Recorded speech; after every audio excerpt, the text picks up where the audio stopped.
रकाबगंज स्थित कांग्रेस कार्यालय कमला नेहरू भवन में कांग्रेस कार्यकर्ता प्रमिला राजपूत ने अयोध्या की सीट सामान्य होने पर व्यक्तिगत तौर से राय लेने के लिए पार्टी कार्यकर्ताओं के साथ बैठक की। प्रमिला राजपूत से अपने 2 दर्जन से अधिक समर्थकों के साथ पार्टी कार्यालय पर बैठक में शामिल हुई। प्रमिला राजपूत ने बताया कि यदि कांग्रेस पार्टी मुझ पर भरोसा दिखाते हुए पार्टी का टिकट देती है तो निश्चित तौर पर मैं पार्टी को ज़्यादा से ज़्यादा मतों से जीत दिलाने का कार्य करूंगी। आज भाजपा की सरकार ने अयोध्या वासियों को केवल परेशान करने का कार्य किया है। रोड चौड़ीकरण के नाम पर दुकानों को छीनने का कार्य किया है। उन्होंने कहा कि हम चौड़ीकरण के विरोध में बिल्कुल नहीं है, लेकिन चौड़ीकरण के सापेक्ष में भवन स्वामियों और दुकानदारों को उचित मुआवजा दिया जाए। यदि जनता मुझे महापौर पद पर चुनती है तो उनकी दुकानों और आवास का उचित मुआवजा दिलाकर उनको नई जगह पर स्थापित किया जाएगा। यदि पार्टी मुझको टिकट नहीं देती तो जिसको भी पार्टी अपना उम्मीदवार बनाएगी उसके साथ हम और हमारे समर्थक तन मन और धन से लगकर उसको जिताने का काम करेंगे। अब सीट जनरल हो गई, इसलिए मैंने सबको अपने व्यक्तिगत तौर पे बुलाया है और यहाँ पर सब एक दूसरे के साथ मिलकर अपना एक दूसरे की राय लेना चाह रहे थे और अयोध्या के विकास के लिए हम लोग चाहते हैं जो हो अच्छा हो। यहाँ पर उन्होंने किया नहीं है, इसी सिलसिले में हम लोग यहाँ पर इकट्ठा हुए हैं। मिलता है तो यही प्राथमिकता सबसे पहले होगी कि अयोध्या का सर्वांगीण विकास किया जाए, जो नाम के तौर पे भी कुछ भी यहाँ हुआ नहीं है। और हम यही चाहते हैं कि अगर टिकट मिलती है तो तन मन धन लग के कांग्रेस पार्टी की तरफ से जो मुझ में उन्होंने विश्वास अगर जताया तो मैं उनके खरी उतरूँ उनकी उम्मीदों पर। और अगर नहीं भी मिलती है तो जो भी प्रत्याशी यहाँ से टिकट पाता है उनके साथ हम लोग अपने पूरा सहयोग करेंगे। चौड़ीकरण के नाम पर लोग बहुत परेशान हैं क्योंकि उनको उचित मुआवजा भी नहीं मिला है। ऐसा नहीं है कि हम लोग ये नहीं चाहते हैं कि चौड़ीकरण ना हो, चौड़ीकरण हो, लेकिन जनता इसमें परेशान ना हो और उनको पूर्ण रूप से जो मुआवजा उनका बनता है उनको दिया जाए। टैक्स तो चाहे जो बढ़ा है बढ़ा ही रहेगा, लेकिन उनको उसी साथ तमाम सुविधाएं दी जाएंगी। अयोध्या के सिविल लाइन स्थित गांधी पार्क में बेटी पढ़ाओ जन कल्याण सेवा समिति के द्वारा जन जागरूकता अभियान का कार्यक्रम किया गया। समिति की मंडल अध्यक्ष खुर्शीदा बानो के नेतृत्व में दर्जनों कार्यकर्ताओं ने इस अभियान में भाग लिया। खुर्शीदा बानो ने बताया कि अभियान चलाने का मुख्य उद्देश्य है कि महिलाओं को जागरूक करना है, इसके साथ साथ उनको एक साथ जोड़ने का काम कैसे किया जाए इस पर भी चर्चा की गई। उन्होंने कहा कि आजकल देखा जा रहा है कि महिलाओं पर अत्याचार और शोषण ज्यादा हो रहा है, उस पर कैसे रोक लगाया जाए इस पर चर्चा की गई। महिलाओं को एक साथ रोजगार में जोड़ने के लिए भी इस बैठक में चर्चा की गई। इस कार्यक्रम में सोहावलपुरा बाजार और माया बाजार की महिलाओं ने हिस्सा लिया। इस बैठक में बेसिक इसमें 3 ही हम लोगों का उद्देश्य था कि पहले महिलाओं को जागरूक किया जाए कि महिलाओं को कैसे एक रह के एक दूसरे को सपोर्ट करना है, क्योंकि आजकल देखा जा रहा है कि महिलाओं पे ज़्यादा अत्याचार और शोषण हो रहा है। तो उस पर हम लोगों ने बात किया। फिर महिलाओं को अपने संस्था के बारे में, जैसे बेटी पढ़ाओ जन कल्याण सेवा समिति है, तो रोज़गार के बारे में हम लोगों ने बात किया कि रोज़गार किस तरीके से कर सकते हैं, क्योंकि एक लोग तो रोज़गार कर सकते नहीं, तो महिलाओं को एक साथ जुट के रोज़गार करने के बारे में बताया गया।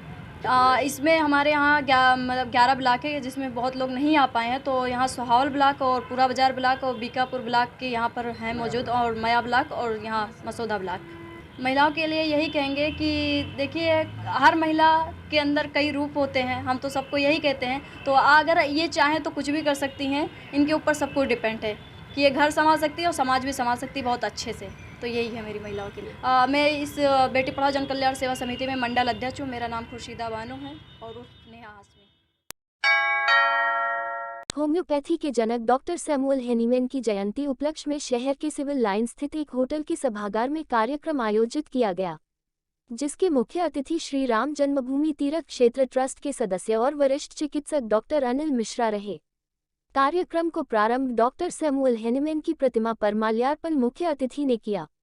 इसके बाद सभागार में उपस्थित चिकित्सकों ने पुष्पमालाएं अर्पित कर अपना श्रद्धाभाव व्यक्त किया।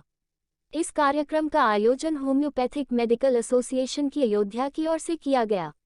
बता दें कि 10 अप्रैल को हेनीमैन जयंती विश्व होम्योपैथिक दिवस के रूप में मनाई गई। इस कार्यक्रम का वरिष्ठ होम्योपैथिक चिकित्सक डॉक्टर चंद्र गोपाल पांडे ने अध्यक्षता की और डा राजेश प्रताप सिंह ने कार्यक्रम का संचालन किया।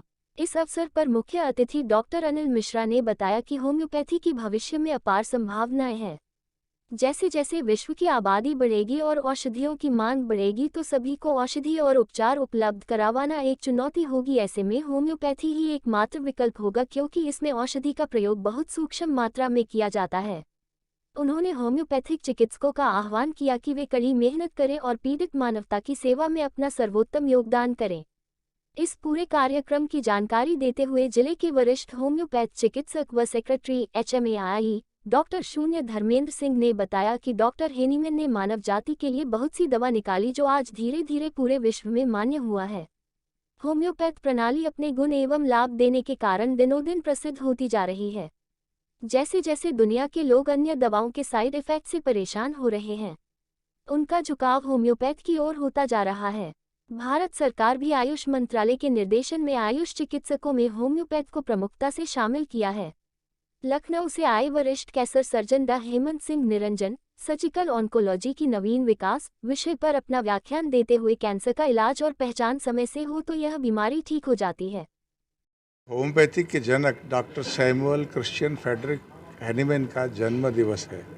इस अवसर पर यहाँ के सभी होम्योपैथिक चिकित्सक एक साथ एकत्र आए हैं और आपने इतनी देर उपस्थित रह करके सबके मनोभाव का अध्ययन किया है। होम्योपैथिक आज की आधुनिक विधा के साथ जुड़ करके कैसे मानवता की सेवा करना चाहता है, इस आयोजन के पीछे ये भावना छुपी हुई है।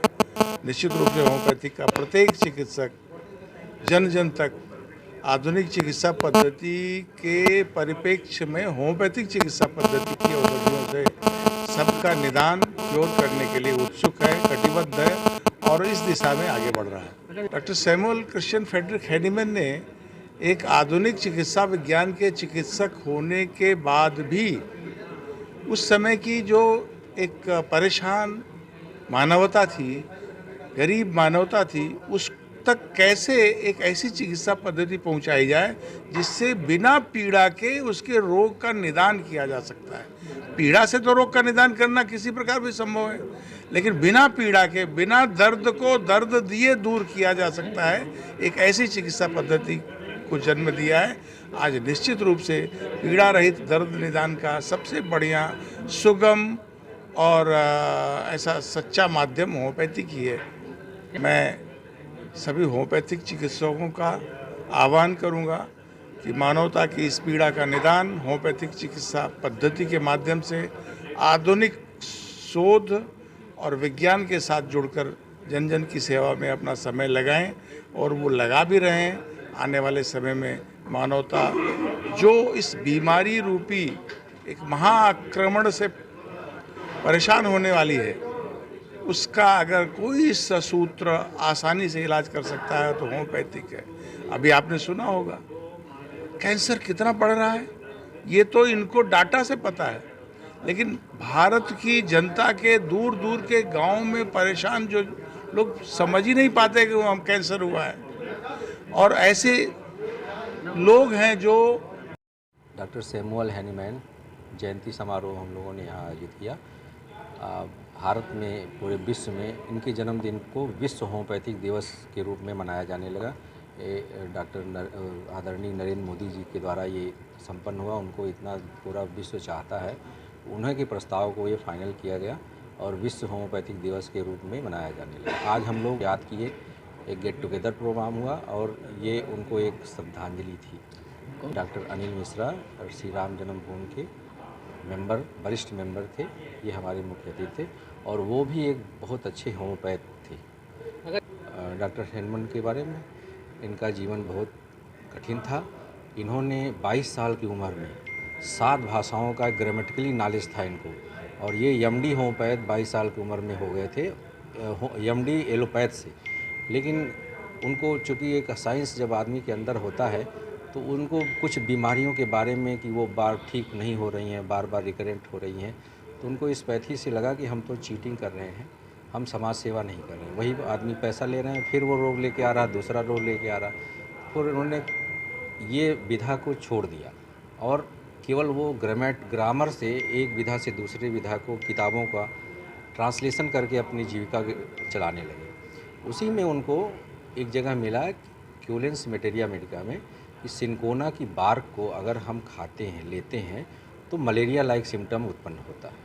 और इस चीज़ को वो जब एलोपैथ में प्रैक्टिस करते थे तो देखते थे कि सिनकोना हम लोग मलेरिया में देते थे। वहीं से इनको माइंड में आया कि सिमिलिया सिमिलिवर क्योरेंटर, समान से समान को क्योर किया जा सकता। वहीं से फिर इस पैथी का निजात हुआ। समाज सेवा में उनका जब लास्ट समय आया तो आप एक महिला जो है उनको दिखाने के लिए पहुंची थी ब्रिटेन से, और जब स्टेशन पर उतरी तो 5 किलोमीटर लंबी लाइन लगी थी।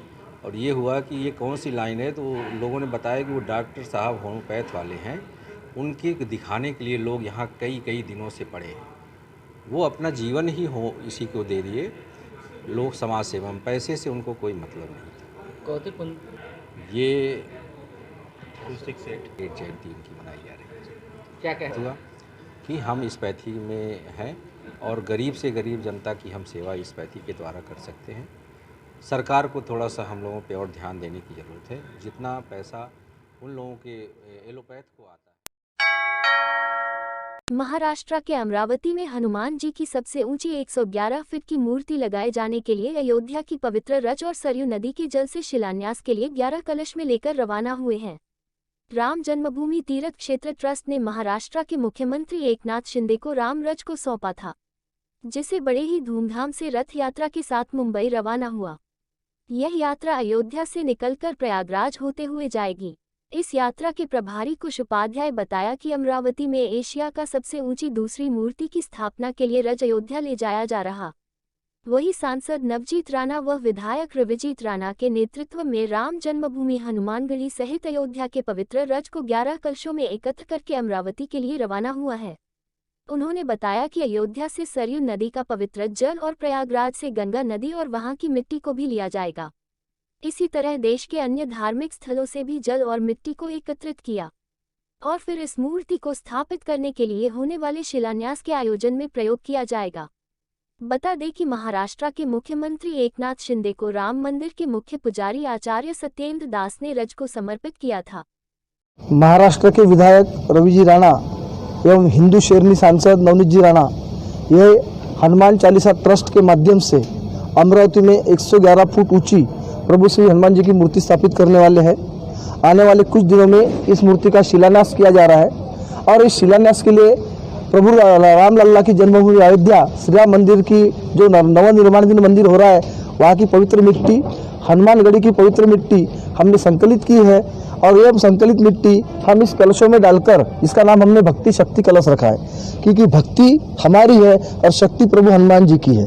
भक्ति शक्ति का संगम करके यह मिट्टी हम अमरावती लेके जा रहे हैं और जिस दिन शिलान्यास होगा उस दिन इस मिट्टी का उपयोग सर्वप्रथम किया जाएगा और उसके बाद हम हमारी मिट्टी का उपयोग करेंगे।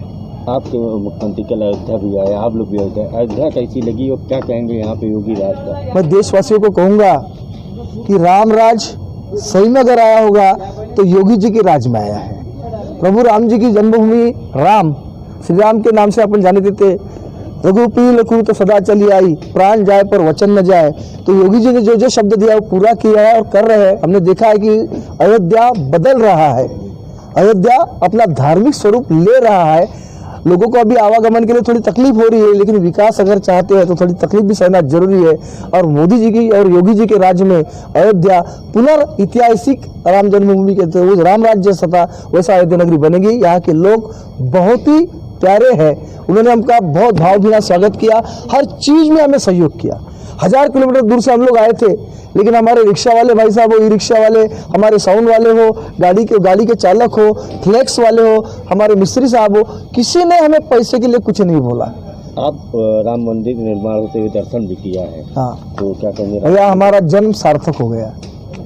जो लोग तरसते हैं कि राम लल्ला की जन्मभूमि जाए, हम तो इतने भाग्यवान हैं, हमारे विधायक रविजी राणा के साथ में, मुख्यमंत्री उप मुख्यमंत्री जी के साथ में हम उस गाभारी तक जाकर आए।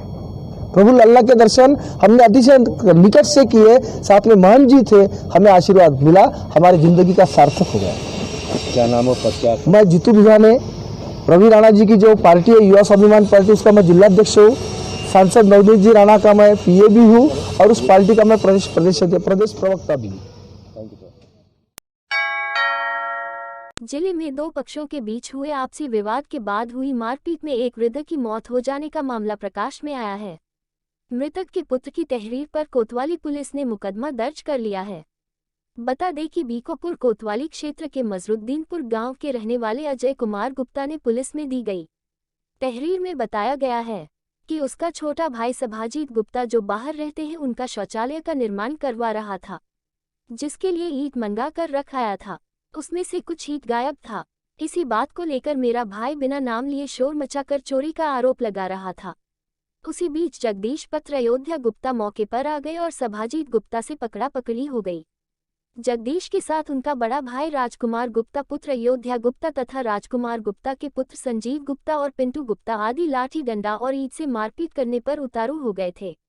जब उसके पिता के बीच बचाव के लिए गए तो विपक्षियों उनको लाठी डंडा से मारने पीटने लगे, जिससे उनके सिर में गंभीर चोट आ गई, जिन्हें इलाज के लिए सामुदायिक स्वास्थ्य केंद्र बीकोपुर लाया गया, जहां पर चिकित्सक ने प्राथमिक उपचार करने के बाद जिला चिकित्सालय अयोध्या को रेफर कर दिया, जहां पर भर्ती कराने के बाद चिकित्सकों की राय पर उन्हें इलाज के लिए लखनऊ मेडिकल कॉलेज ले जाने के लिए तैयारी की जा रही थी, तभी राममिलन की मौत हो गई।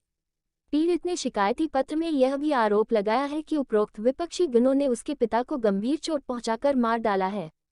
फिलहाल प्रभारी निरीक्षक ने पीड़ित की तहरीर पर मुकदमा अपराध संख्या 155/23 धारा 304 आईपीसी में तहत मुकदमा दर्ज कर अन्य विधिक कार्रवाई की जा रही है। कल उनकी लेटरिन बन रही थी, उनके यहाँ ईंटा रखा गया था, वो ईंटा कोई चुरा ले गया था। वो खाना खा रहे थे, वो देखे कोई ले जा रहा है, जब तक वो हाथ धुल के आए तब तक वहाँ से गायब।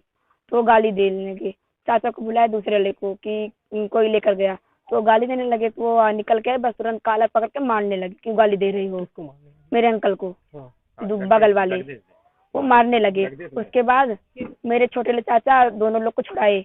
उसके बाद दोनों लोग में हुई फिर समाप्त हो गया झगड़ा। फिर यहाँ बगल के उनके बड़े भाई जो थे, तीनों चारों लोग सब, मतलब उनकी मम्मी सब गई डंडा लेकर ईंटा लेकर यहीं घर से ही मारने के लिए, गाली देते जा रही है मारने के लिए। उसके बाद गई, तुरंत पूछी नहीं, बस मारने लगी, तुरंत गाली देकर मारने लगी तुरंत। और मेरे जो दादाजी थे वो छुड़ाने गए, बस उनको कहे इन्हीं को कहे नहीं मारा, बस काम हो जाए, इन्हें मार दे, नहीं हरा नहीं। यहाँ कौन कह रहा था? जो लड़ाई करने वाले थे, राजकुमार, संजू, पिंटू, जगदीश। अभी तो पुलिस ने क्या कर रही थी? पुलिस ने तो अभी उन लोग को बंद किए हैं, कहे तुम लोग जाओ अपने पिता को पहले देखो, हम बताएंगे बाद में। क्या नाम है? लक्ष्मी। मतलब कि क्या होगा? नाती। ये मेरे भाई शौचालय बनवा रहे थे, सभाजी नाम है उनका। तो उनका ईंटा जो है गायब था, तो उन्होंने चिल्ला रहे थे मेरा ईंटा गायब हुआ गाली वाले दिए। तो बगल वाला गाली आज पहली बार नहीं, किसी से भी भिड़ता है वो गाली पे। तो उसने भिड़ गया उसको कि गाली काहे को दे रहे हो, तो ले नहीं गए तो काहे को आप चढ़ रहे हैं। तो फिर इसके लिए फिर विवाद हुआ, बातचीत होने लगी, पटका मेरे भाई को पटक दिया। पटने के बाद फिर बाबू ने दौड़े फिर यहाँ पे बगल में भाई लोग रहते हैं उनके, सब दौड़े फिर उसको मारे। हम भी बाजार में रहते हैं। कौन मारा? ये सभाजी जगदीश ने, फिर राजकुमार है उनका 2 लड़का, पिंटू, संजू जी। पुलिस अभी तक क्या कर रही है? तो पुलिस आई, 112 नंबर हम लोग का बोले अस्पताल जाइए, उनको उठा के ले गया रात में। फिर सुबह गए, हमने एप्लीकेशन डाल के आया हूँ, आपको भेजे हमें जी। और जो वो लोग मारने वाले हैं कहाँ? वो बंद है, देख के हमने चारों। क्या नाम है? मेरा अजय कुमार गुप्ता नाम।